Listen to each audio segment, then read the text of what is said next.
test. Alright, let me check. Hopefully this thing is... Oh, nice! This thing is working, so...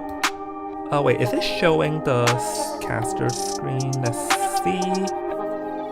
please tell me it's working. Okay, I think it's working. Okay, it's working.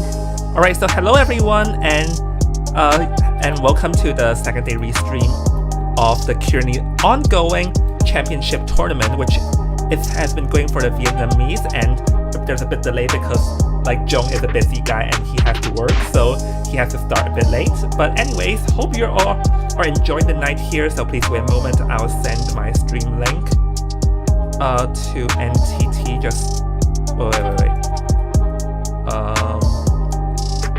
Let's see, hopefully I got it. I'll send this again. Tell him it's ready. Okay, so yep, hello everyone, and welcome to the second day championship battle ongoing, which is a tournament hosted by NTT and Egg, which they're currently already commentating. There's a bit delayed on our part because like poor Jong needed to work, so he starts late. So while we're at it here, so Sin, are you familiar with what format it is? If you're not, I can fill you up right now. I'm assuming it's like a typical round robin stage, but if it's not, then please do fill me in. Alright, yeah, so this is a good opportunity for me to also fill in to all the audience who does not know the chat, because if you look at the screen right now, this is... Oh wait, no, I have not switched yet. Oh my gosh, I almost forgot. There we go. So yeah, I'm using NTT Stream right now, so actually this is a Swiss stage. Like, you're still with me, right? Are you still with me? Yep. Yeah, so you should be able to see my screen, right? Yep, I can see your screen. Alright, so... Alright, hi Astra, welcome to the stream. So basically here, this is going to be a Swiss stage tournament. So currently there are 16 teams in the running. And what is going to be happening is that for the next couple of like match days, they'll be facing off each other's in BO1 onwards. And basically, like every team, they will either qualify after they get 3 wins or get eliminated after they get 3 losses. So this is not a standard like round robin. This is Swiss. So I see. Yeah, so yesterday these 4 matches happened. Today these 4 matches will happen. So we're only in day 1, but just as I've told you before, it will either be free. Either the teams in this Swiss stage either win 3 matches and qualify, or lose 3 matches and be out.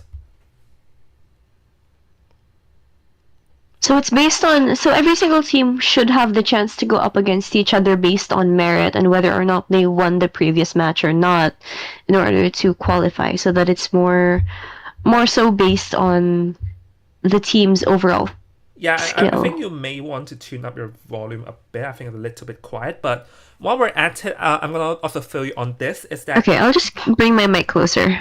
Yeah, while you're on it, I'll like brief you in on this. Is basically the ban pick rule here is not necessarily the same, because as you see, there are only 2 bans for the hunters in the first round. Meanwhile, for the survivor, so it's different like the 4 survivor we've seen before. Understand? Yeah, I see it. Alright, so wait, I'm just checking the volume. Yeah, I see it. Okay, yeah, I think the volume's fine now. It's fine. It's fine. I need to be a bit louder now. Anyway, so we're going to be moving on right now. Okay, so we have 2 GT first over here, and we have High Bar, GGW, NYX, 1 Fu, AG Torlesu, BHW PTLE, and Yosei, and 2 GT. I think that's a familiar team. Like I'm pretty sure that they played in IVA. Do you have any memory of that?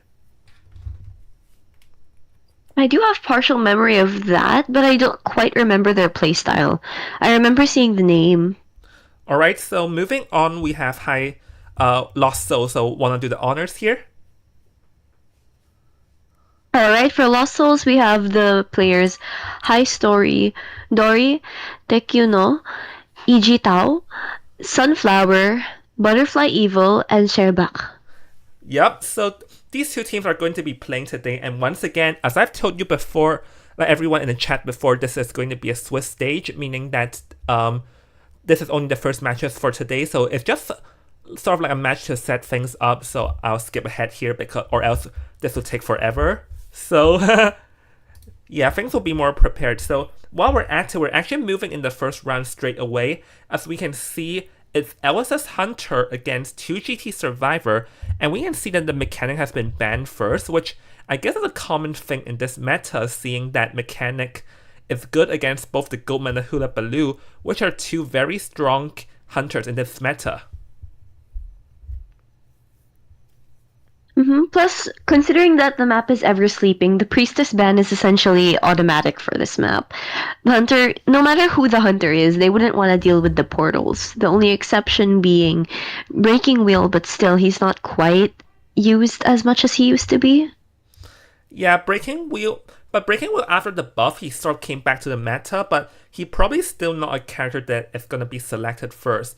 And while we're at it, we're going to be seeing a Puppeteer, Officer, Antiquarian, and Aeroplanist all being selected in the meantime, which is a pretty solid team comp here, like Aeroplanist, Puppeteer, and Antiquarian. They're all like decent against either Hula Baloo or Goatman, because I imagine they're trying to go for a strategy where they like prevent against both. But the only, like, I see the risk here of the first officer, because as I mentioned with Nyashi yesterday, the first officer is actually weak against the Goatman, because the Goatman can position himself outside of the watch range, drop a cage, appear behind officer, and get hit on him before he has a chance to use the watch. So this is the risk here. So maybe Bash here, like LSS Hunter, will choose the Goatman just to target this first officer. Yeah, that's also a concern. But the other thing is that considering that they have an Antiquarian and an Aeroplanist and a Puppeteer, all of them are relatively fit for rescuing, and with First Officer's long share time, it should be easy for them to decode a little bit more if they need to. Yeah, because First Officer... In the case that First Officer does get turned. Yeah, because we all know First Officer sits on the chair for forever because... wait, let's see what his name is called. So... I forgot what it's called, but I do know he does have he does sit on the chair for somewhere between 80 to 95. Oh my, what the? Okay, I got jump scared over there. Gamekeeper.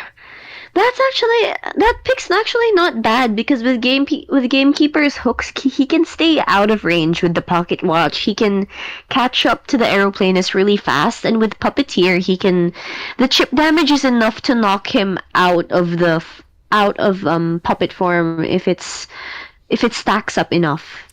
Yeah. The thing with the Gamekeeper is that with his hook, he can sort of like force out more puppets more easier if he chases him after he unlocks his first presence. So that's one thing to keep note of. And yeah, as you mentioned, good against both the Antiquarian and the Aeroplanist here. So this Gamekeeper does make sense. Like I mean, it's not a bad choice. Just we normally expect Hula Baloo or Goldman first, but maybe LSS Hunter here has his own choices or his own way of thinking here, as we're going to be heading into the area selection. And here I think the officer will not be chased first, so probably the Puppeteer. Probably the Puppeteer, but considering their spawn locations, it's still a bit of a 50-50. We also need to pay attention to the fact that two of them don't have borrowed time, being Antiquarian and Aeroplanist, so if either of them get the last kite, this team will be in a lot of trouble for saving that person. Yeah, but I think they need a second tie just because like the first officer is also in danger of being chased, so they needed one more just to be safe here. With the Puppeteer taking the first kite, and early game wise, I think for Puppeteer it's decent against the Gamekeeper, just because the Gamekeeper's hook does not do any damage, so the Puppeteer can relatively like turn into Lewis a couple of times just to negate some damage and waste more time here. So in theory, the Puppeteer can last out quite a bit as Gamekeeper is weaker early game. But like we have to see how this plays out, and also average sleeping time is also decent for the Gamekeeper to work around with. But considering the fact that his full presence is what allows him to dash around the map as fast as he can, with it automatically regenning when he hits walls. But since it's still the start, he doesn't have that ability yet. So if the puppeteer abuses the walls and forces him to drop them or waste them, it'll be good for him. Well, we see he already placed down a trap early game and is going to be heading straight towards one Fu's Puppeteer as we predicted. And here you have to be very careful, and the Puppeteer need to be careful how to position to make sure he does not get hooked. But the hook is going to expire here. The Puppeteer will have more time to rotate around. But that pallet is gone though, so actually one Fu is forced to turn into one Lewis like relatively fast into the game here. So let's see, can he make it to the pallet? But hold on, the gamekeeper does not want him to make it saving the pallet, playing around, forcing on another Lewis, and right early into the game he's already in half health, so turned into like half health relatively fast if you ask me. Yeah, I think his choice to loop that pallet wasn't exactly the best, because once his Lewis timer runs out, he would be quite a struggle. It would be quite a struggle for him to get to another pallet, and he goes down with Blink, unfortunately unable to predict it. Although it seems like he was making the steps to do so by dropping the pallet there. Yeah, I think early game, the Puppeteer positioned himself in a weird spot where he's forced to turn into Lewis or else he'll get hit. Like, maybe he could loop around the two story a bit more rather than playing the two short pallets before going to the graveyard. So this is a relatively fast down, which is not good. The good thing, though, is that because the Puppeteer turned into Lewis himself, actually the Gamekeeper does not have first presence, meaning that his hook does no damage. So now he's going to get a hit on the first officer, and now it's only until now he has the first presence, which means that he'll unlock his full presence much later, as the Puppeteer will take another hit here. I think it's a bit of a. I don't understand why the Puppeteer straight up ran into the hunter here, but now the Puppeteer is just opting to go die in a corner. Maybe they're planning to sacrifice him to avoid giving him full presence way too early on in the match, because it's still only 3 ciphers remaining, and the third cipher is only at half percentage. Yeah, like I think that's their plan, is for him to run a corner to make sure they do not like delay any ciphers, and also just to like drag up more time over there. So hold on, there's something here. So we can see that Aeroplanist is just wandering around, but I wonder if he's going to rescue. Like, it seems like he is because he have tide turn, but not sure if that's the best idea, because now he's actually stuck in a weird spot and his propeller or rather his jetpack's not working in his favor there. This will probably end up in a down before the rescue even happens, but it depends on the Aeroplanist and if he can kite until the fourth cipher pops, so that they'll be on 1 cipher remaining. Not all of the pallets here are used up, but still he goes down. Yeah, because the longer pallet is gone, he only had one short pallet to work with. But like, honestly, that jetpack was a bit of a blunder on Aeroplanist's part, and definitely costed the team massively, because not only did they fail to get the rescue and tide turner out, it also means that currently right now he also got down fast, and there's just nothing that they can really do. So hold on, we can see right now he's trying to get the Antiquarian on the hook. Can he get the hook here? Not being able to, meaning the Antiquarian can safely rescue. The Gamekeeper definitely got a bit greedy over there, but now he's just trying to mind game and trying to get the Terror Shock. So let's see, can he get that off? But Antiquarian not allowing it. The Antiquarian just hopes to use her. Unfortunately, he does have his ability reset because of Gamekeeper's full presence and his ability to use his hook, which negates Antiquarian's basic attack cancel. It does allow him to get that Terror Shock on her. Yeah, like, even I didn't react that in time because I was focusing on Terror Shock, didn't realize the Gamekeeper already had the hook back, and with that Antiquarian also not being able to rescue, and this is like dashing straight towards a free and format elimination here. So we can see Gamekeeper actually going to be chairing, or rather ballooning the Antiquarian, but I think he's in no hurry to chair because there's still 2 ciphers remaining. There's no danger of them getting like all ciphers done, so Gamekeeper can just play this slow. But while we're at it, I just want to go back to that question. Was rescuing from the Aeroplanist really the best idea? I do believe that them sacrificing there would have been the best idea because all of the pallets our graveyard are already used up. There's not much point in Puppeteer's Lewis once he's already at half health. He won't even be able to survive that long because of the presence that Gamekeeper has and all of the hooks that he can use to catch up with distance. Yeah, like the other thing about that is that the end, like the airplane is like now time to talk about it. The airplane is just now like he tried to use a jetpack but ended up getting himself stuck over there. And also like if he realized he got stuck, he should have used the propel ability to like shoot himself up in the air and go above the gamekeeper. Then he could have still pulled that off. But he like first of all his jetpack was not aimed well, and then he did not use a propeller, and that really costed him here. Antiquarian is gonna get found out here, misses the hook, but there's no hurry. The gamekeeper has all the time in the world to deal with this Antiquarian. It's the survivors are the one in a rush right now. Yes, and unfortunately, the antiquarian did not notice the gamekeeper placing down a trap despite the sound cue, so now she's stuck there. Forced out a flywheel, but it was a little bit too early. Yeah, well, to be fair, I feel like the Antiquarian planned to use the flywheel effect to negate the trap, but yeah. So now with the Antiquarian self-heal gone and First Officer being spot, it's just only a matter of time, because ideally the First Officer needs to kite till the Antiquarian bleeds out, which, as we all know, is very, very difficult, like near impossible. Especially against the full presence gamekeeper, and if I can't see the blink timer, but it's... Oh wait, no, it's not even blink anymore, it's teleport. Oops. He teleported just now. Yeah.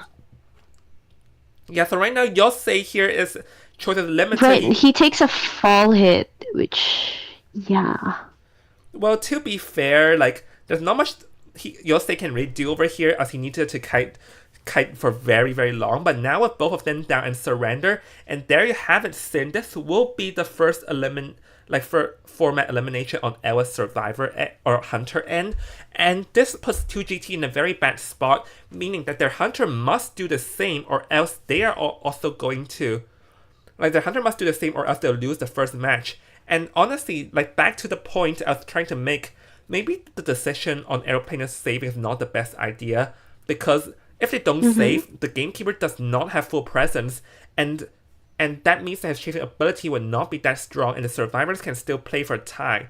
But not only that, but without full presence, Gamekeeper lacks in his ability to control the map, especially on maps that are open. In general, he doesn't have as much obstacles to constantly refresh his hook on. He'll have trouble getting through each cipher if they've chosen to spread out the cipher progress. Yeah, definitely. I just feel like for the survivors, there are really like a couple of things that can be improved on. But for the Gamekeeper, like, we have actually seen the Gamekeeper reacting very fast from like using his own body to block the Aeroplanist to using the hook to get a terror shock after he got disarmed by the Antiquarian. He just played that so well he just played the camping game so well from the Gamekeeper, achieving the 5 points, meaning that now the pressure is on 2GT to do the same and hold on, as I'll use the power of technology to like travel in time to the next game. So yeah, now we're gonna move on to the next game. Seer will be the ban here rather than the mechanic. Just Seer, in every meta, he's always in the jail, so I'm not even surprised. And the survivors, in games where they only need to play for one ban, I think they probably need to play, or going to play a more safer approach, like solid characters like Embomber, Puppeteer, just characters to drag for more time maybe. But we're seeing a completely different approach here, Sin, of, oh my goodness, they're going for a Cypher rushing team comp. What am I seeing?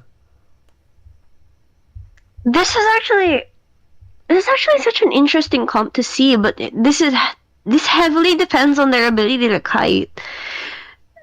Considering that he's banning Seer and Knight, this is probably a single hit Hunter that's relatively low on util that allows him to be unpredictable.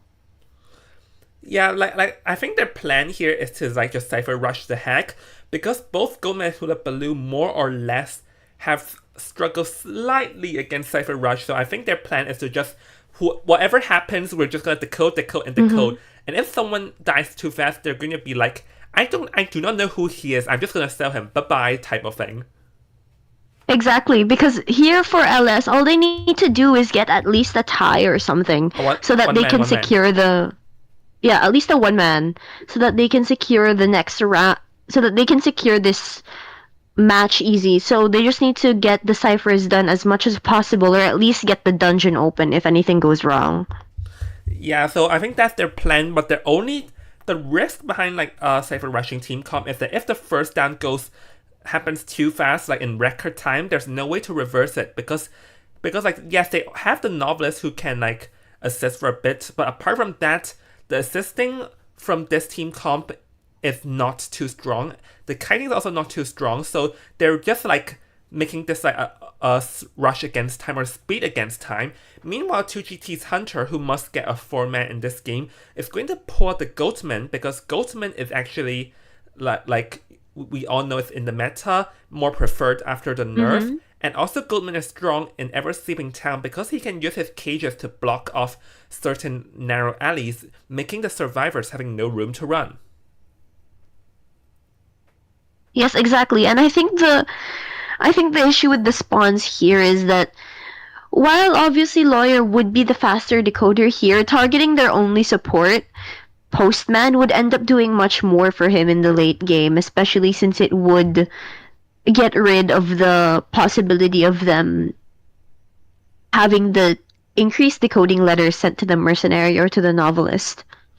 Yeah, so okay, so let's see. The lawyer will probably be the first chase here, or maybe the Goldman can also chase the postman and as you said, push him towards them towards the novelist and mercenary, depending on their move here. Mm-hmm. Because like honestly, in theory, none of these are like both the lawyer and the postman cannot last out too long against the Goatman. So this game here is going to be a very good test against both the lawyer and the postman's raw kiting skills because like they don't have much items to work with.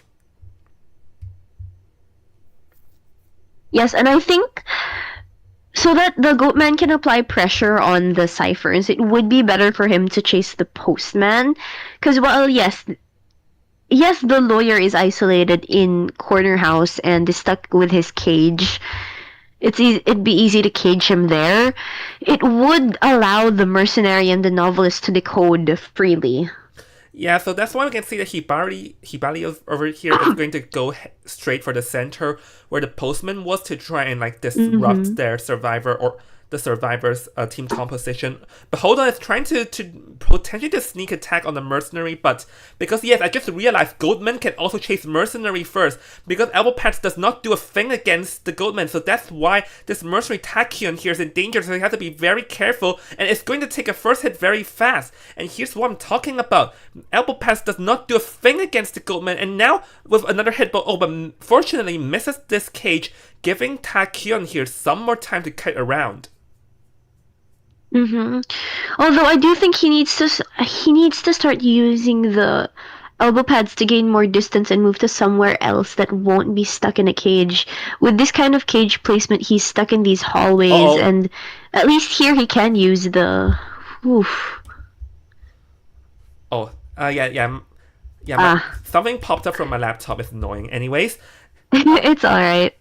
So while we're at it, is that the mercenary actually gonna go down, and with abnormal in play, here goes a 60% cipher got in one move. So now all of a sudden, just look at this sin. Like the mercenary has been chaired. That's their only tide turner in the game, and we're only at 1.5 cipher. Like Hibari here is in a very good position. As now the postman is also going to be forced rescue relatively early here. Exactly, and unfortunately, the cage is right around the The the chair. placement of the cage covers the rescue chair, so it makes a delay for the rescue itself, giving Mercenary less time to run away and more time for Goatman to chase. And there he goes.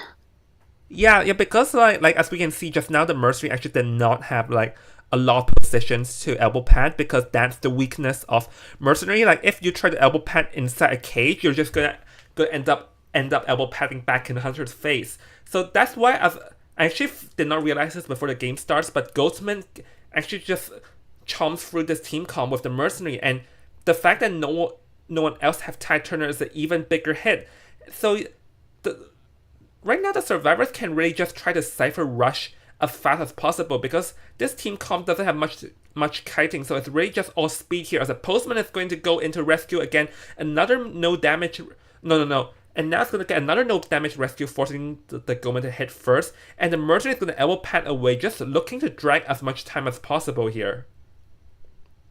I think what the mercenary needs to do now is just I was gonna say he should have hugged the walls and just ran in circles with the elbow pads, but unfortunately that's not possible as he's already downed once more. Yeah, or maybe, as you said, hug walls and force the Goman to drop the cage hugging a wall so that he can try and use the elbow pad there. But that's like realistically one of the few things that he only could have done. So now as the mercenary will be sent back to the manor, we still have around 130% save progress remaining. But the downside is that no one here can really like do a solid kite against the Ghostman. Or like the novelist can, but both lawyer and postman are very fragile, and if they get found first, in theory, they shouldn't be able to last too long. The thing about this is that lawyer has no borrowed time, which should let him kite for a little longer than postman, and unfortunately novelist uses his book a little bit too soon here and takes a hit through the cage, disrupting the postman cipher progress as well. Yeah, Laura's use of metaphor there was definitely like not in the ideal position, bringing the hunter towards where the Ghostman is. A very beautiful backstab and another enclosure cage to make sure the postman does not run in front.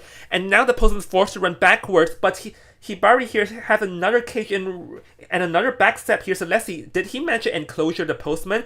Actually, I think the postman is outside of cage range, so now he should be able to last a bit longer. So that is like one crucial play on the postman side, because had he gone down there, the cipher would have been a complete standstill. This is honestly, despite how short the kite lasted, this is probably the most important kite for this match because it does allow them to get down to one cipher remaining, and their last cipher is at 50%. Their lawyer is still at full health, which should allow him to rescue here. Let's just hope he doesn't get stuck in a cage. The gonna realize that he cannot camp or else the cipher would be enough. That's why he's gonna go to a sneak attack towards Dory, and now Dory is chaired right at the last cipher. So this is very, very bad news on LGS survivor side, because with the Goman standing there, they cannot decode that cipher, and Hibari here can just easily like pressure them off ciphers while camping the last cipher at the same time. But he seems to be trying to go after Postman. One fly will affect here, just able to last a bit longer. Another cage to seal off the postman, and down goes the postman. But I'm not certain if that's the best move, because through this play, he actually released the last cipher over there. But I think he's trying to go back to camp, and yep, we can see he's teleporting. And let's see, can the novelist get his metaphor back up? Yes, but the issue now is that the cipher's at 80%, and without abnormal, he can't undo this. Even if the novelist goes down here, the lawyer will still be able to stay safe enough to get that 1k. If he chooses to force it, they can in fact prime that cipher.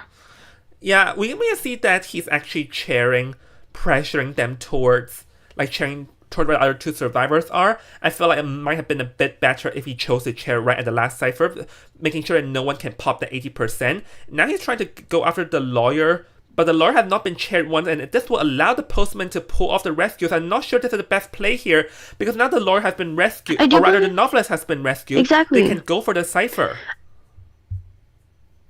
I do believe he should have just dropped the lawyer, because it would just be better to pressure the cipher and prevent that from popping, especially prevent that novelist from getting another heal and putting all of them at full.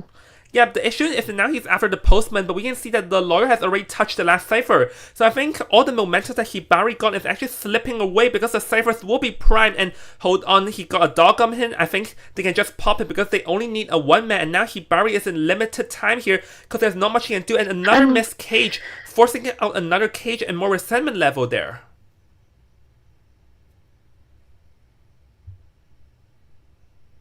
So, well, honestly, that play by them was an excellent. Yeah, it wasn't quite wasn't quite a play on the survivor side that allowed them to rebound. More so, choice and decision from the goat man to actually pressure and chase the lawyer instead of pressure the cipher and control it. Yeah, I'm not sure if that's the best play here. And oh, we can see that he drops a cage over here, but I'm not sure if this is the best play because actually we can see that with this cage, he barely is sort of stuck in a weird spot where he cannot get close to Novelist, and Novelist is able to last out this entire cage, and this means that the postman can self-heal himself back up, and the lawyer can make a run for it. So let's see, another backstep here, trying to get hit on the Novelist, is able to. The Novelist is dead on chair, but the other gate has already been touched, and there's no way that the Goatman can make it in time. So with that, I think this is game for LS's survivors here. Yes, and yes, I think the LS survivors will be able to get a tie here because teleport is still on cooldown and the gate is at 6. Yep, the gate is open. And there they go. Yeah, so if we're gonna go back to it, like back to that question, like he already had the Novelist at the last cipher. Was it really the best idea to go back towards the lawyer because it's already at the last cipher, and the back at then the lawyer was not decoding. I feel like he could have just guarded the cipher for a bit longer because the postman running over here needs some time. So either he tries to cut the postman off midway or just like guard and try and get a farm on the novelist is way better than heading back to the lawyer at that time, because by doing so he released that last cipher out. And even then, the other play he could have done is to use 2 cages to get towards the cipher and try to abnormal it rather than teleporting, because then after he swapped his trait, there's no way he can guard that cipher anymore. Exactly. Honestly, having abnormal was the only thing that was saving him there. But because he switched to teleport instead of being willing to sacrifice his cage to pressure the cipher, it quickly started snowballing downhill for the hunter Hibari. Yeah, so I think it's just unfortunate on the Hunter's end because he was in perfect position for a 4-man, but some decision makings endgame costed him. And also the Cypher rushing team comp definitely worked on the Survivor's favor. And another thing is that when he was chasing the Novelist, what he could have done is to actually just wait for a bit, and then he could have dropped a cage that shuts off both pallets, and another cage behind that makes the Goma appear behind it. Like, I know it's possible, but he had needed to wait a bit there, because allowing the novice to kite out that cage means that he lost his one and only chance to get 4-man there. Mm-hmm. And yeah, that's about it. It's just unfortunate timing for certain decisions, and that allowed the Cypher-centric team comp to actually finish their Cypher, since it was Mercenary who died first and not one of the faster decoders. Yep, so now through the power of technology, let's head straight into the next game as we have 4 BO1 matches tonight here. So this match here, we have... Oh my gosh, Sin, are you seeing this? Those names look awfully familiar, don't they? The team name. They do look familiar. Huh, I wonder where did I see them? Maybe from a team called ZETA. ZETA Zeta. We have Dolisu, Peter, Hametu, Mikamelody, Kazuneko, Shinami, and Alphar here, which obviously they're definitely not the real team here. But oh my goodness, I'm just laughing at the fact that they changed their name into all this. A copy of Zeta. They've truly chosen to copy Zeta here. Now let's see if they can see if they can live up to the predecessors, you know? Yeah. So while we're at it, we have Carl, SF Daichi, Nakuho, Trungmo, IWA, Lorda, and Itju here for... Oh wait, what team was it called? Oh, WB. So yeah, I don't know about everyone in the chat, but seeing CC have this name here is just so funny, seeing them all naming their entire team after Zeta. Wait, hold on, let me just check something. Okay, we're good. So yeah, hold on, power of technology or no need. Oh, we're in Chinatown this time around. So Chinatown here, let's see, Priestess gonna get gone. Might be leaning towards Goldman because Goldman does not like Priestess, but Hula Baloo also does not like Priestess, so there's no particular. And oh my goodness, it's Peter.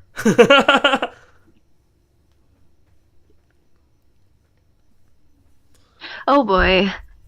Oh boy, so we're seeing Seer and Mercenary first. A very solid team combo. As we already established last round, Goldman loves chasing the Mercenary, so this Mercenary may have to like be prepared to take any potential kites. And we're gonna be seeing Mechanic being banned, which is leaning towards both. And oh my goodness! Please tell me this is real. Oh, a Pharaoh Lady pick for this one? With Well, it's actually not that bad if they're thinking of countering Goatman here because of her cloak trails, but still I haven't seen Pharaoh Lady be picked that much. Yeah, I haven't seen it played that more because, like, one thing we've seen in IDV is that we rarely see, or in competition, we rarely see Pharaoh Lady being picked because I believe very experienced hunters can instantly, like, sniff through the Pharaoh Lady's trails and know where the real one is. So I imagine that is the reason why she does not get picked, and it's called Cloak. Like, see through a cloak. So while we're at it, we have Antiquarian, and let's see, 312 stun, 3-6. Oh, yesterday when Yashi was here, there was a game where we saw someone said that they're gonna bring free, like, let's say 312 in the personal name, and it ended up being a lie, just to bait us. Yeah, some people have really weird names for their personas, and I don't quite understand it. I once saw a persona named Hunger, and it was just a build with borrowed time and nothing else. Well, to be fair, like we all know we like to make weird personal names. Like, I also make weird personal name Chinese names all the time, and there's one that's literally called Sea Fish, like 海语 Sea Fish for my 100 personal names.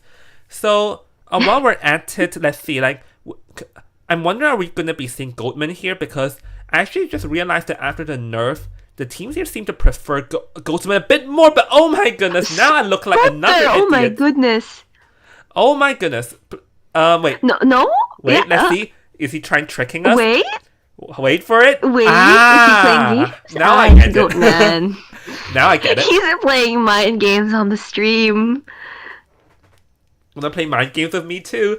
So yeah, so Goldman makes complete sense because Goldman can chase a mercenary, and I more or less with the Seer 50-50 because the Seer's out can tank a hit. But I do wonder what would be the interaction between Goatman and Pharaoh Lady because I myself have not seen it so far. So let's see if the Goatman chases the Pharaoh Lady first. Can he manage to hit the real one when the Pharaoh Lady uses the cloak? Yes, and honestly, I think it's actually not that bad pair up when you consider the fact that constantly teleporting through the edges of the cage will be enough to confuse even experienced hunters. Yeah, oh, but the thing though is that when the Pharaoh Lady's like real body goes through the cage, the Goatman will know it. So the Pharaoh Lady cannot exactly try and bait the Goatman into thinking that she has gone through a cage because the Goatman knows. So this is something we should look forward to. Like, I'm very curious of the interaction between Goatman and Pharaoh Lady, but it does not seem like the Pharaoh Lady is in the spotlight first because Peter, or the player named Peter, spawned next to Daichi. So we'll have to see how well does this Antiquarian kite this one out. But the Antiquarian has both borrowed time and file effect, so in theory, this Antiquarian have a lot to work with. Yeah, the Goatman does have a lot to work with considering they're all in a line. If he pressures the Antiquarian to move towards middle, it'll be enough to disrupt everyone's decoding and force them all to rotate. Well, okay, so we'll see though, because the Seer cipher is probably going to be blocked early games, forcing the Seer goes toward the center. But I think the Antiquarian will have to be careful in choosing where she kites, because if she kites, like, goes to the right side of the map, there is a possibility that he might disrupt the Seer cipher. And one thing that we all know in Chinatown is that there are like four 4 chain ciphers in a row at the right side of the map, and if not played correctly, there might be a cipher lock situation there. I think the best option here is for Antiquarian to simply disrupt Mercenary Cipher from the beginning and force Mercenary to go to the right side with Seer and let Pharaoh Lady decode her cipher on the left corner. Yep, let's see it. So it's going to be WB Survivor versus CC's Team Hunter Peter, which is not the real Peter, but just a team that have the same Not name the here. real Peter. Here, so Peter is going to be marching toward Daichi, who's actually running towards the hunter in like a reverse psychology trick. Does Peter realize it though? Yep, does realize it. Peter here. does realize it, and he's using the red. Yeah, he uses the amazing use of red light and forces out to swipe. Yep. Forces out to swipe there, but this is actually not bad for Peter, considering the fact that he actually got swiped without a cage being dropped, so meaning he's still off resentment level, and he's not going to head straight towards the Pharaoh Lady who barely goes through the cage here, so this is the interaction we've been waiting on. Let's see, can Peter sniff out the Pharaoh Lady's trails here? Drops the Peeper, just trying to like have a brief location, and the cages drop, so currently this Pharaoh Lady did manage to kite at 1 cage, which is very good. And going to go for a reverse psychology trick, so let's see, does Peter no, doesn't, but have another cage, and barely misses it out. Yeah. Oh my. Oof. I was about to say. Okay. I was about to say barely misses it out, but then the Pharaoh Lady ended up making a very risky vault that ended a terror shock, and all of a sudden turns all the good game into a complete bad situation here. Honestly, I'm speechless there. That patience and with that use of his cage was actually an amazing way to counter the cloak, especially once the cloak ran out and it was possible for Goatman to see the Pharaoh Lady there. And the cage blocks out the mercenary from rescuing. Yeah, but he also misses the cage though, so that's actually like not too good on the hunter's end because he misses the cage and he wasted 40 resentment level or 15 resentment level over there. But so now he's gonna mind game this Pharaoh Lady. Pharaoh Lady, let's see, does she have her cloaking ability? I think she has, but they're probably gonna ask the Seer to spectate here. So let's see. Yep, the Seer's out, gonna be forced out and gonna break the cage. And currently Peter is in very low resentment level. So in theory, the Pharaoh Lady can still kite for a bit over here. She should have been able to kite there, considering they know that the hunter has peepers, but her choice to run up here and the miss vault is actually such a huge risk for her, and she does end up taking a hit there and puts her cloak back up. Yeah, so let's see, can like Peter realize where the Pharaoh Lady went because of the fake trails? Oh, let's see. I think now he realizes those trails are fake, and Pharaoh Lady is actually stuck in a weird position here, runs through the cage, and it's gonna get down at the last moment of the cage.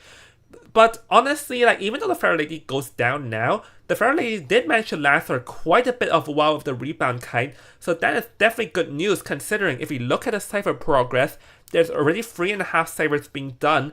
So let's see who is going to come into rescue or if there will be a rescue.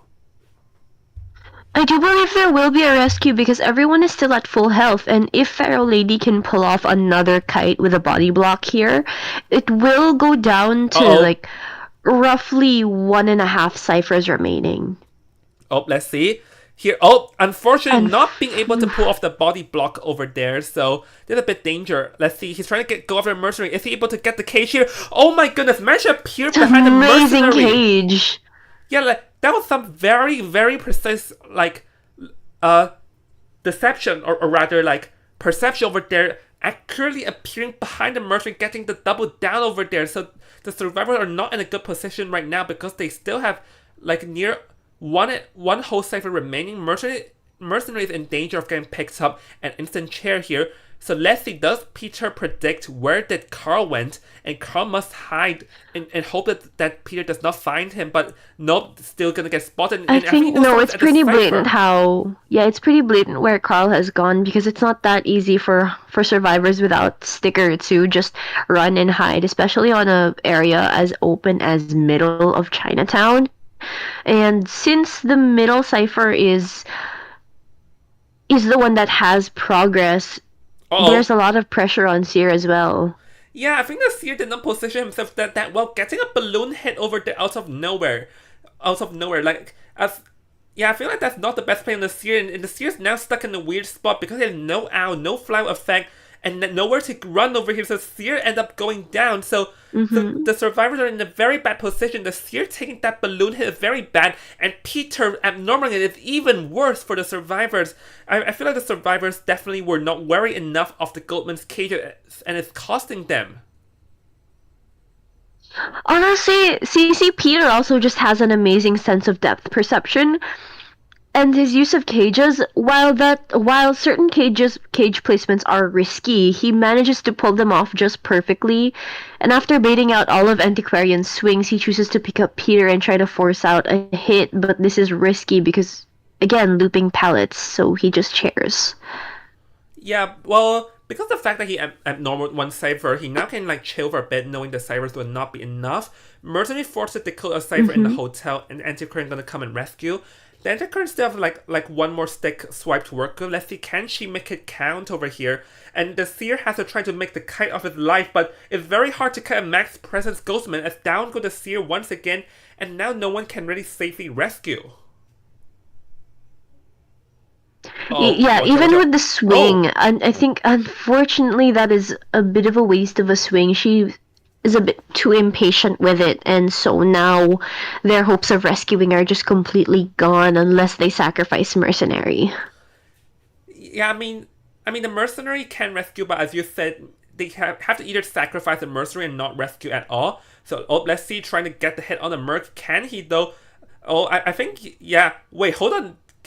Gets the hit on the mercenary, but can the mercenary rescue though? I don't But think he can no, he anymore. can't because Oh, the hit wait. cooldown is too much. No, he still can, but he's just trying to get the mind game here. Okay, so the mercenary ended up like waiting for way too long.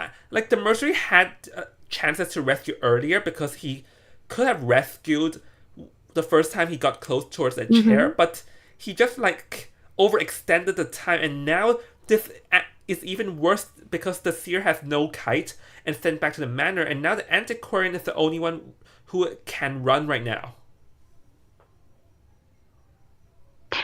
The Antiquarian is all, yeah. Unfortunately, that is a mistimed flywheel. I would have personally just vaulted it and then flywheeled if the goat man was too close.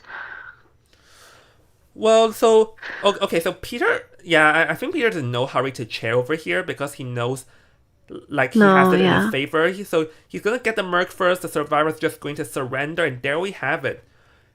Like honestly, if we look back, the Pharaoh Lady Terror Shock early game was very was like the first thing because the Pharaoh Lady was not being like careful or cautious enough that the Goldman could appear behind him, and they sort of got some of the momentum back after the Pharaoh Lady rebound kite. But after that, the issue came on two things. Is first of all, the mercenary ended up getting doubled down, which is very good depth perception from Peter.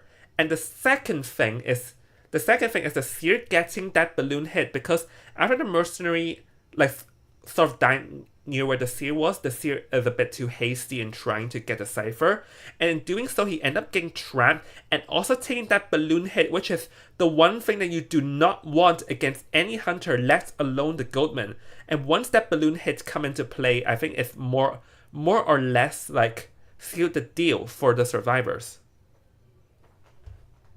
That basically sort of locked out their chances of even getting enough time to rescue, let alone rebound. We're seeing the Antiquarian has actually decoded 3 whole ciphers and done 2 rescues.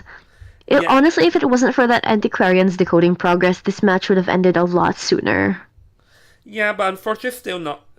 But it's still not enough because the Goldman swapping to abnormal, making sure no matter what the ciphers are not enough. So now the pressure is on WB's survivors or WB's hunter rather to do the same and try and get a 4-man, because if they do not do so right now, then they're also going to be losing the first match here. All right, so through Yep, the and power. honestly, CC, Yeah, go ahead. yeah, Go ahead. Go ahead. honestly, CC Peter is living up to the is living up to the name, but with this is the second time we've witnessed a 4K from the Hunter side on the first game of each matchup. Yep, so let's see how is this going to be. So, oh, Priestess got an, oh my goodness here. Aeroplanist and Prospector, what am I seeing? Like, is this really like a tribute to Kazuneko's Prospector? Kazuneko's Prospector. Honestly, this isn't bad if they're thinking of countering like specific hunters. Maybe they have a plan with maybe they know that Lord has a specific hunter in mind, so they're picking counters for it. Or maybe they're just trying to play tributes to the players that they named themselves after. So, oh my goodness. Please tell me this is. Oh, My goodness. Well, we have Weeping Clown here, and like I'll wait to see if this is real though, because the thing that is that if this is team comp, then this may have a potential issue against the Goldman, because Goldman is not afraid of the Weeping Clown, because like one oh, you rocket, I cage, and hello again. For Prospector and Airplanist exactly, yeah. is 50-50 too, because if you use them to increase your distance, you ended up like going through a cage and back into the hunter's face. Yeah, that's the main issue with these. The only one here that wouldn't really have specific issues against Goatman would be Mechanic, but again, Mechanic is Mechanic, and without any interaction speed buffers like Postman, it will be exceptionally difficult for her to actually sustain a kite.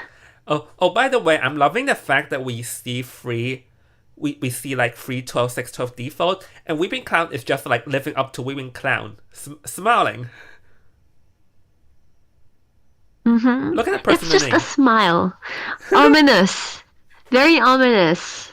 I'm in a very happy mood over here. So even though I'm Weeping Clown, I'm gonna be a smiling clown today. So while we're at it, let's go through the hunter's choices.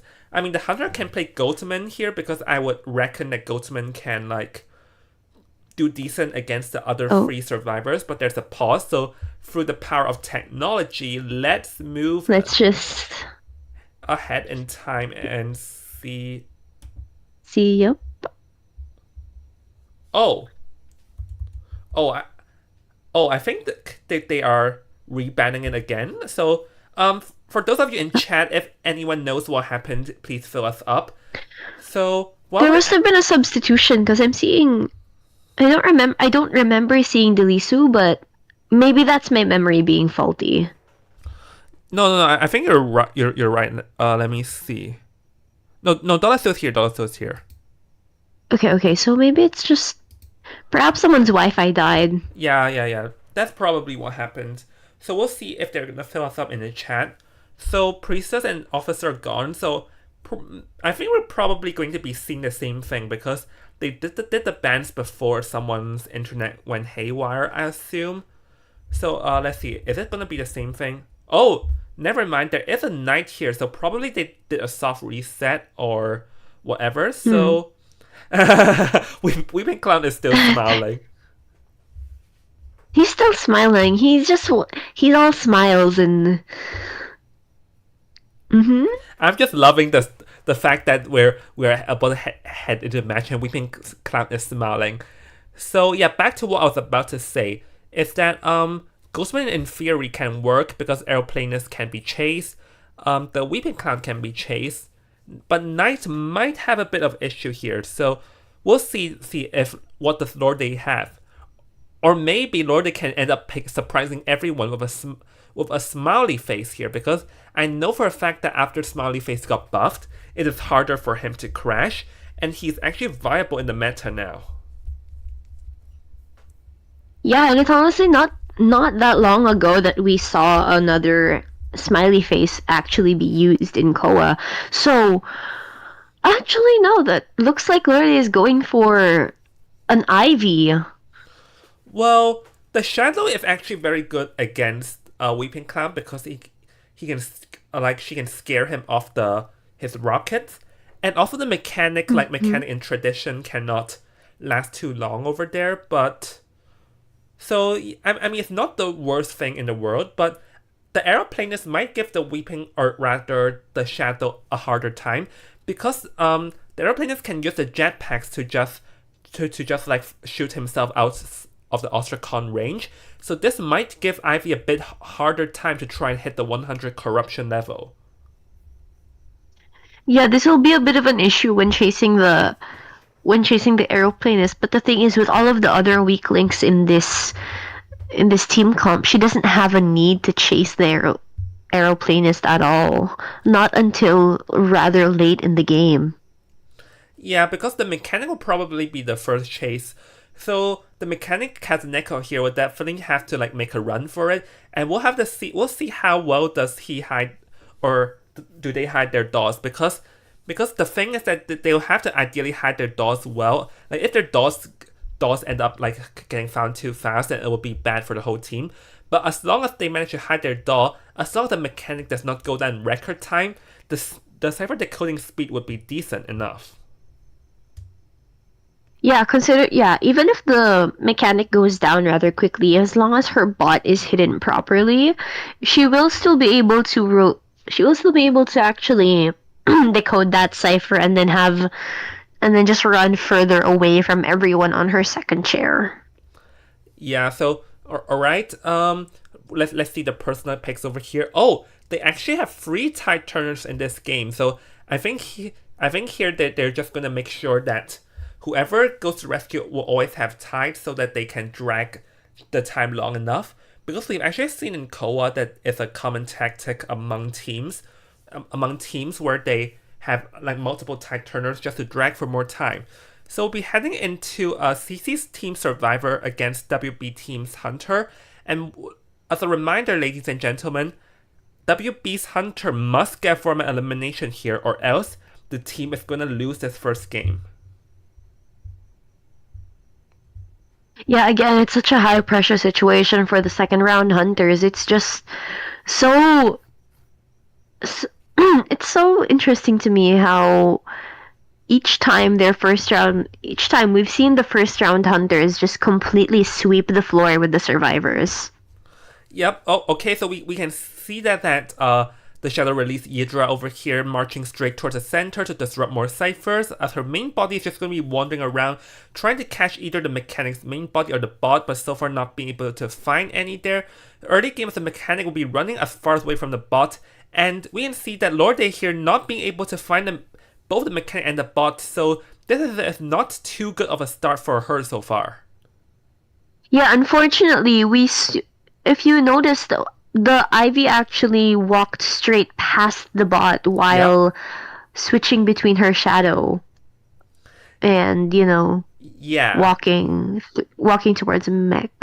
Yeah, so right now the Weeping Clown got leech. Oh, it's able to get a revelation over there. So, the Weeping Clown, he goes for a different approach here and uses the rocket to try and stun the Hunter. Is able to, but misses the Yidra's revelation. So now he end up getting hit. And we can see that this Ivy actually has warp over here, which is not what we expect. And now he's in dangerous range. So let's see, does the Weeping Clown make through this one? One flywheel effect to stay alive. And let's see, does the rocket get out in time? Okay, it's able to get out in time. And by a nick of time, the Weeping Clown manages to escape that warp. And oh my goodness, that warp is definitely a very dangerous play over there. Yeah, seeing warp on the Ivy is actually interesting because it maximizes her ability to be everywhere all at once, but it's also a risky gamble because it leaves her weak on the fronts that she's not exactly best at. Yeah, I mean, I can see why she brought the warp to counter both the aeroplanist and the Weeping Clown, is to try to get them down as soon as they use the ability. But unfortunately, this scenario did not work in their favor. And hold on, let's see. Weeping Clown's in 59 corruption level. One revelation would not be enough. So Lorde right now cannot do much but chase at raw foot. But he is, like, the Hametu is actually, like, cutting towards where the Ostracon is. So Lorde can just teleport and try to get the revelation here. Not be able to, but the Weeping Clown has nowhere to go. Yeah. Since he's run out of rockets, he's just forced to take a hit there since the Ostracon is right in front of him. But to be fair, like, the Weeping Clown already lasted a lot of time. Like, look at the ciphers. It's already more than 3.5. It's a near 4 cipher situation. Honestly, that warp, Yeah, exactly. yeah, that warp actually was a very good play if he managed to get the clown, weeping clown right there and then. But unfortunately, Lord, they not being able to get that down, allow the weeping clown to rebound kite for that long is detrimental. If he got it down there, everything could have happened. And oh, here comes the aeroplanist. Yeah, the aeroplanist is probably, yeah, that is an excellent rescue from the aeroplanist. Unfortunately, they're not able to get the body block down, probably to allow aeroplanist to rescue again.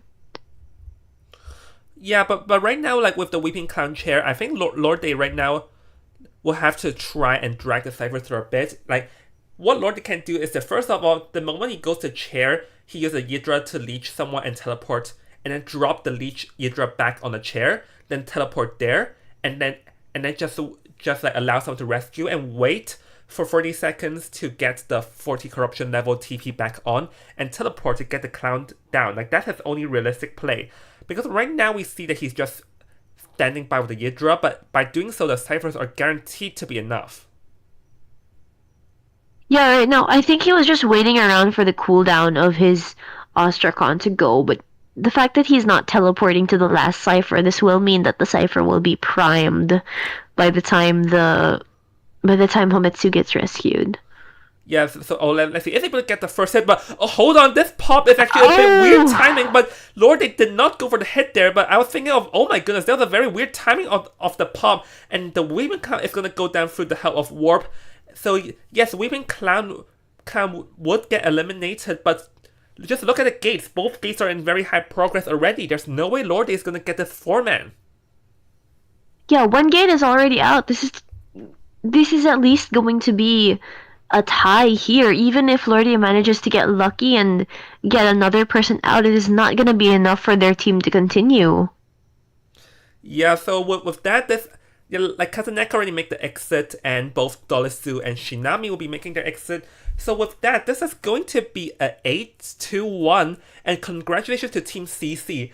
So for this game alone, we can see that Team CC's players are very skilled in both their Survivors and Hunter, definitely living up to the name of the team they named themselves after. So for this first game, Absolutely. yeah, but then again, this is only the first game. As I mentioned at the start of the stream, you need to either have 3 wins or 3 losses to move on or get eliminated. So for both Team CC and Team WB, they still have a lot of games upcoming and a lot of battles, so they should definitely be prepared for more.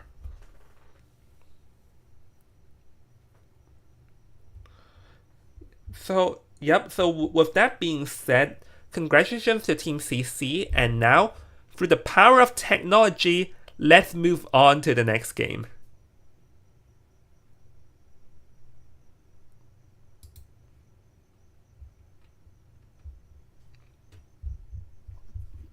Let's see, honestly, when it comes to that match, when it comes to Team CC overall, it's CC's ability to overall have awareness of the map. I've noticed it with both their survivors and the hunter. The Goatman is able to place his cage so precisely in that survivor. I think what really disrupted the Ivy's momentum was the mechanics. No, the mechanics' amazing ability to just hide and rotate. Because Ivy was busy switching, again, she missed the bot, and it gave Mechanic enough time to rotate far enough. Yeah, wait, is this frozen or hold on? Oh my laptop's about to die. Hold on. Ooh. Oh, thank goodness I boy. realized this.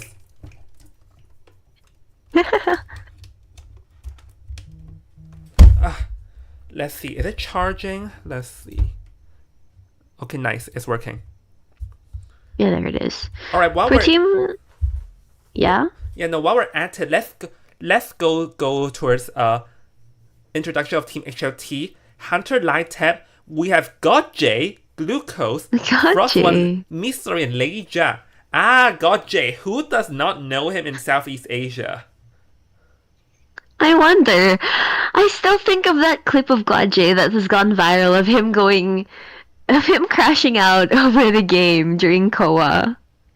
I still think of it every now and then. Oh, I think it was IVS, like where he almost got 3K, if I'm not mistaken. But while we're at it, we're at Wolfgang, Team Wolfgang with Darius, Baby Lee, Glug Luz, Sode Macom, and Kanghi over here. So these two teams are going to be facing off in their first game today. So now that we know who they are, so let's head on. And yes, like I do not recognize anyone in WG for Team WG, but for Team HLT, we all definitely know who God J is, don't we? Definitely no Kaje. Surprising how many people have chosen to name themselves after actual professional players here within this tournament. It's interesting to see I mean, because it's not the first time we've seen. Yeah. I think that's the real God J. I was told about this yesterday, Wait, and he's on Survivor. really? Oh my gosh. Well, first of all, we're seeing the bans here and Priestess Game ban Mechanic Officer. And yes, God J is somehow on Survivor. Yeah, I was told about this yesterday, the HLT is God J. So I think this is the real God J. Like, correct me if I'm wrong, chat. But while we're at it, we're seeing Mechanic Officer. Oh my goodness. Archer. Well, I've never seen Archer gameplay before. I'm so interested to see how this goes. yeah, I'm actually interested to see her to play too. But by the way, just a quick reminder, she will not be available in my Manor Regulars tournament. But I'm interested to see how she'll do out here. Because Archer has gotten too strong that she ended up getting nerfed because it's very easy. Like her arrows are very hard to deal with. And oh, by the way, do you remember like back when she was in test server, it's possible for her to shoot someone across the river or a 2-story? Yeah, I do remember that. The range on her arrow was insane back then. Wait, hold on. Please tell me this is real, Sin. Please tell me this is real. Oh my goodness, this is real. Wait, this is a breaking wheel. Yeah, I was about. We're just talking about the Archer, and here we have it. Like I was expecting Goatman or Hula Baloo, but here we have it. Something that, I mean, Breaking Wheel is actually back in the meta.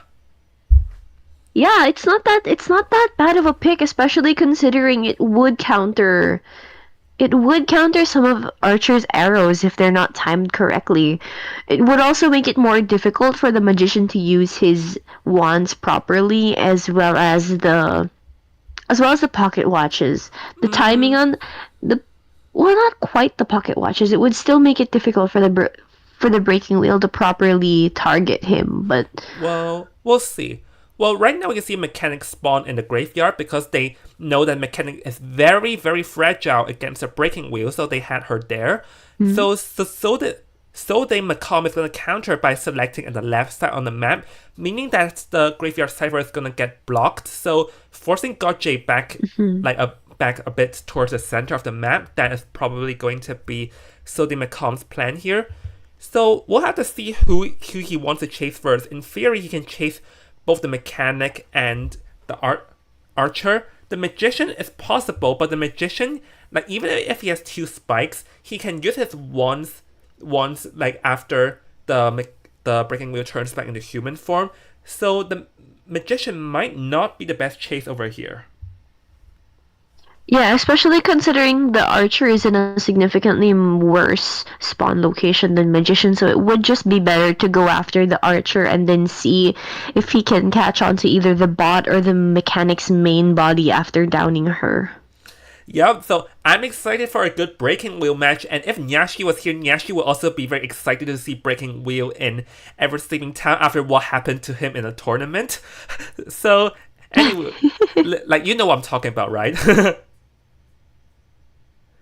If no, I'll tell you later. But anyways, we're in the match, and we can see that early game, Sode Macomb got a spike on the first officer, but not opting to go after him. It's going to be wandering around, and it's actually going to be trying to go after Glucose's Archer. As we talked about, I feel like Archer can be chased, but Glucose is out in the open here and in the pallet area, just playing merry-go-round with the Hunter, just trying to dodge and make sure she does not like get run over by the wheel.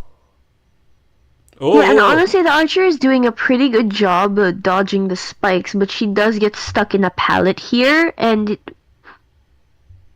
one of the ciphers is already at 50%. If she can just kite out another spike, the breaking wheel will be forced to switch and start pressuring the ciphers instead.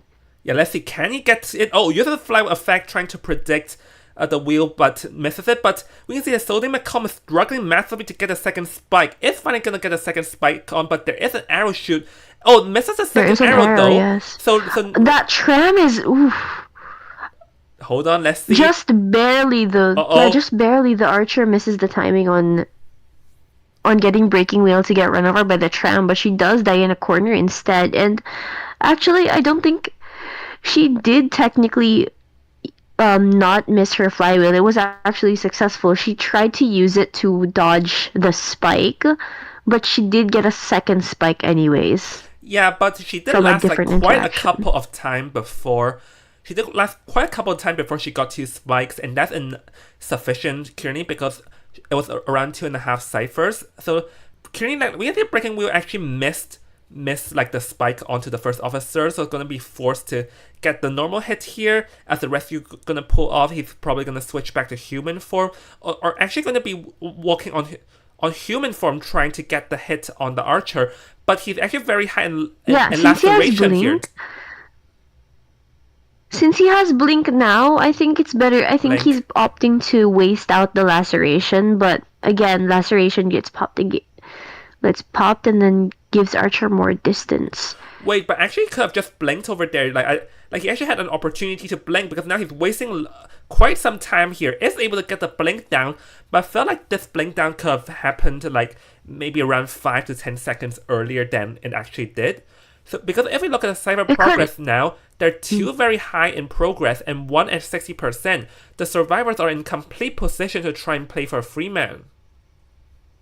Yes, it could have, but also this isn't the worst outcome because that blink was a terror shock, giving him full presence. If he used his blink sooner, that would not have been a terror shock, and that wouldn't have given him his full presence there, which will But make it much harder for the rescue to happen. yeah, but not sure full presence matter here though. So now he's gonna go after the archer, but the archer has borrowed time, so that the archer will be up. Had Gotjay realized that the mechanic had no borrowed time, he could have got the hit on the mechanic instead and dragged this game even longer. Because now he'll be forced to go after the archer. The archer net now, and yes, he can't get the archer down with the help of pessimistic, but that means that the other three survivors will exit through the other gate. Yes, but honestly, by opting to go for mechanic instead, he runs the risk of someone rescuing mechanic and having them run towards the gate or the dungeon or just anywhere. Yeah, but yeah, like that was just a missed opportunity. But honestly, the thing with this breaking wheel is that early game, he took quite a bit of time to try and get two spikes onto the archer there, and this resulted in the ciphers being fast enough. And after the down, he ended up like try to get on human form to get a chase, but it allowed Archer to kite out quite some time there, which dragged even more time. So I feel like these two like slow chase on the breaking wheel part costed him, considering that the breaking wheel is a chasing hunter. I think honestly, the breaking wheel I should have gone back into wheel form just to get close enough to the archer that to where laceration won't allow her to get as much distance as it did, and would simply allow him to close it back up with blink. Yeah, definitely. So this is definitely not too good on the survivor, on like the hunter's end, because he got free escape, meaning the pressure is on the survivor to do the same. So through more power of technology, let's jump ahead of time to see how is WG Survivor planning to achieve their free escape. Because remember, HLT's Frost only needs a tie, and their team would have won the first round. And here we're seeing a mechanic ban, which is probably to avoid getting cipher rushed here because even if ever sleeping is a small map compared to the rest, it's still enough for mechanic to just hide her bot around, especially with how many walls there are. It would be hard to spot it out. The first pick is mercenary, and again, it's archer. Well, we've already seen last round. The mechanics definitely contributed to that Cypher Rush, so this is why we actually seen that end up happening. So let's say Seargon, Prospector. Oh my goodness, this is like quite some harassing team comp we have here. But this is what WG needs at this point, because they need to have have as many support as possible. In like, if the first down is too fast, they will need like a lot of support to try and reverse a bad early game.